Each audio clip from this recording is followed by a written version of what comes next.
Hi everyone, hope everyone is doing well. We're continuing Pirke Avot. We're in Perek Aleph, Mishnah Yud Bet, Chapter 1, Mishnah 12. It starts off, Hillel v'Shammai kibilu mehem. Hillel and Shammai, two great Chachamim from the times of the Tanaim. We all heard of them. They're mentioned throughout the whole entire set of the Gemara. They received their teachings and all the learning that they have from the previous Chachamim that were mentioned, Shemaya v'Avtalion. It continues in the Mishnah to tell us the teachings of Hillel. When we hear Hillel, we think of so many stories in the Gemara. Number one, Hillel continued to learn Torah despite his poverty, how poor he was, and he still continued to learn Torah. There was even a story in the Gemara where he wasn't allowed to go into the Beit Knesset because he couldn't afford the membership, and he ended up going onto the roof so he could listen to the shiurim from the Chachamim in the Beit Midrash, and it ended up snowing. It was a whole long story, and from that day on, no matter who it was, they used to let them come into the shul. The Gemara brings also many stories about Hillel, how easygoing he was. He never lost his patience. He was never strict with anyone. He used to bring everyone to the Torah, and it's no coincidence that he tells us to be like Aharon in the next Mishnah. We know there were stories where people even made bets to try to make Hillel lose his patience. The Gemara Shabbat brings down that there were two people, they made a bet for 400 zuzim to see can one of the friends make Hillel lose his patience.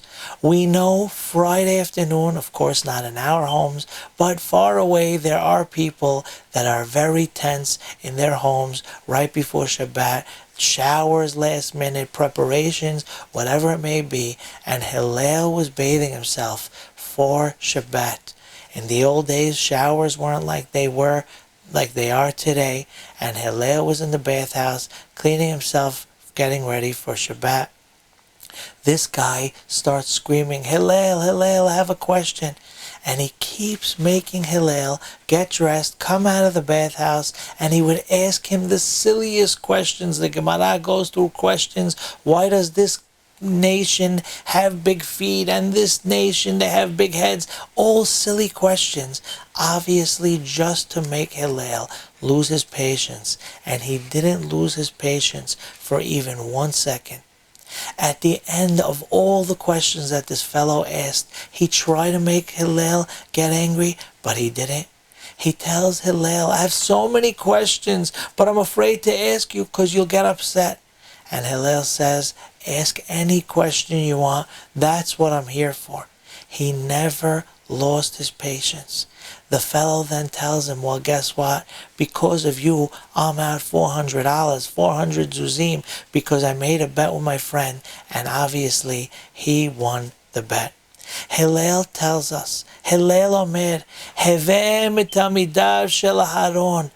Be like the students of Aharon HaKohen, Aharon HaTzadik, the brother of Moshe Rabbeinu.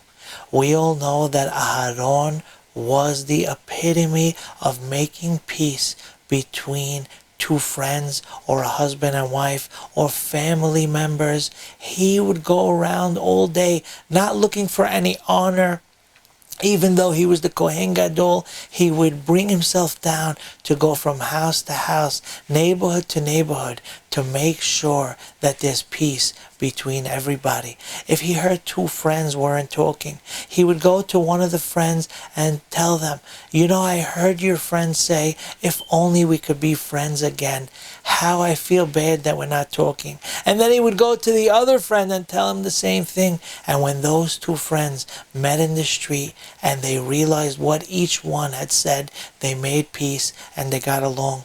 Aharon went around making peace between husband and wife.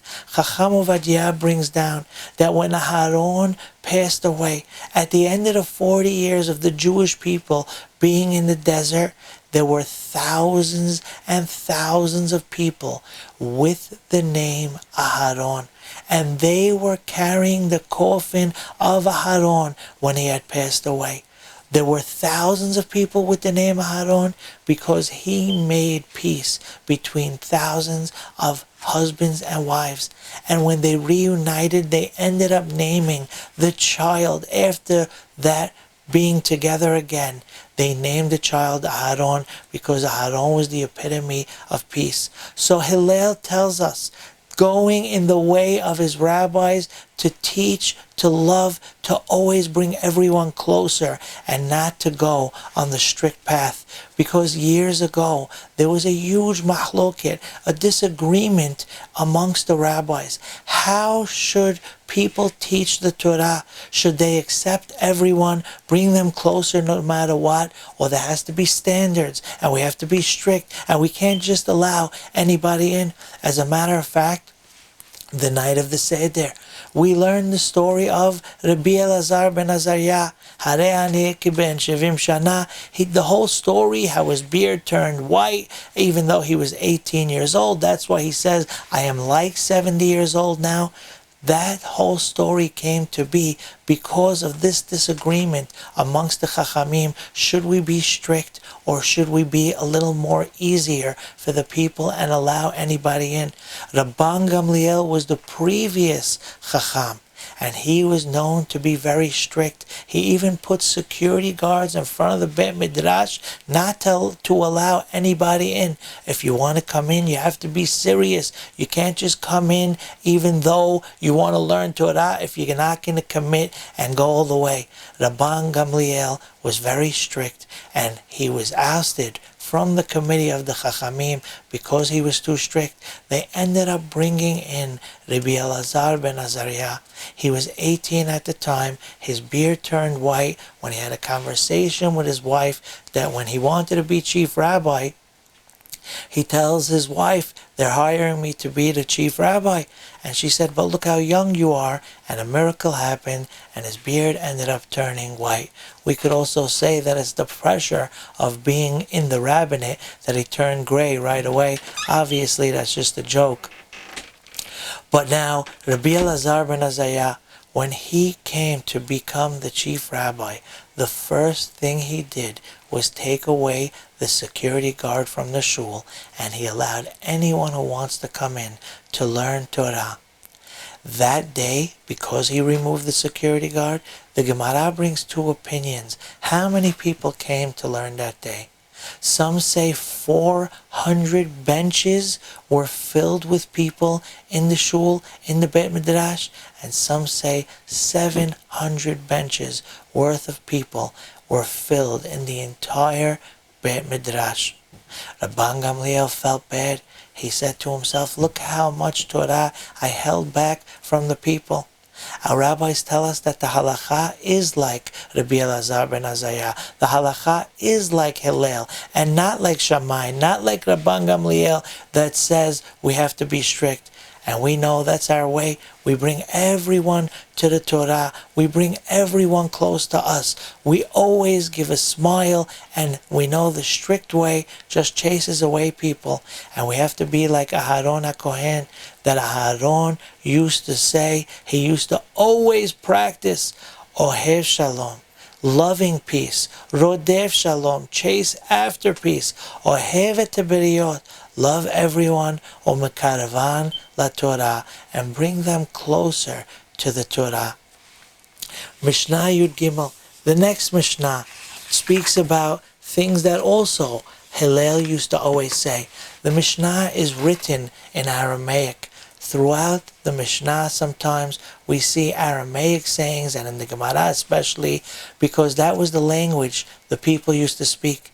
Hillel used to say sayings in Aramaic so everyone could understand his teachings. The Mishnah goes through all the teachings that Hillel felt were extremely important. Mishnah Yud Gimel. Hu haya omer. He used to say, Nigad Shema, Avad Shema. In English, we'll translate, if someone tries to make his name bigger, then he just loses his name. Now we know the most important saying that we're brought up with is you only have your name. It's the most important thing in the entire world. And we have to keep our names perfect, as we all know. But what Hillel is saying here is, if someone doesn't only try to keep his name, to have a good name, because that's the most important thing. Hillel is saying, if somebody chases after kavod, he wants to be famous, and he's running after fame and glory. If someone chases after kavod, he's only going to lose it.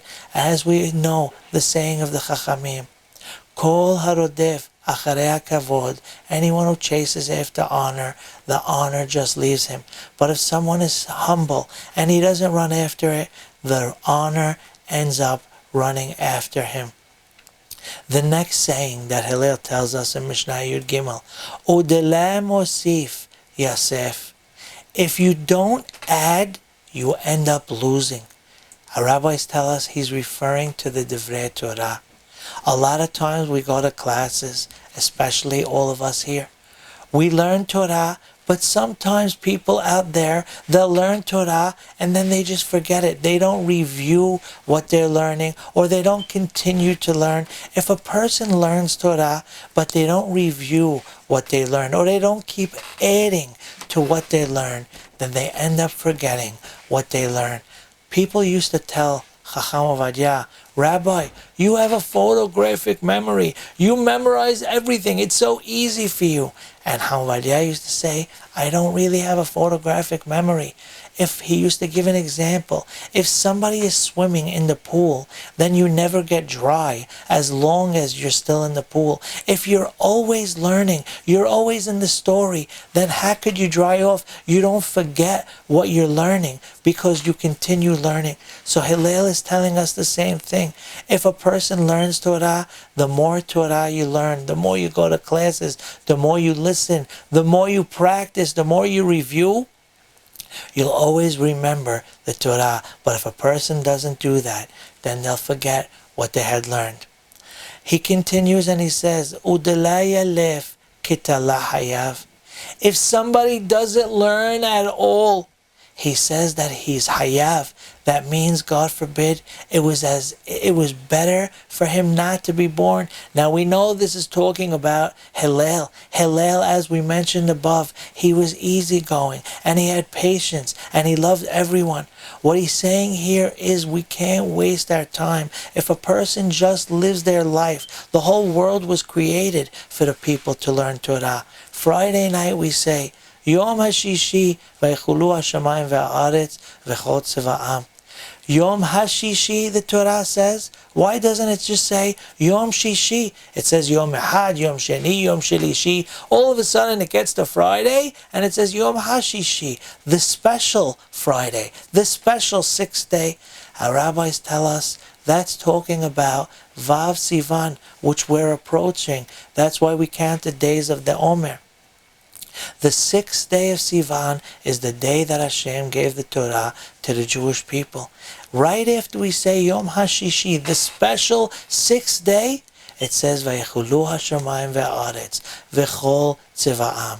Hashem created and He finished creating everything in the world, Shamayim and Aretz, connected to the Yom HaShishi, to show us that the whole purpose He made Shamayim ve'aretz is because the people got the Torah, and the whole purpose of creation was for the people to learn Torah. So Hillel is telling us over here, Udelaya lef kitala hayav. It's better for a person, right? We can't live our lives without living it with learning Torah. And then he continues and finishes off Mishnah Yud Gimel. Udeishtamesh b'taga halaf.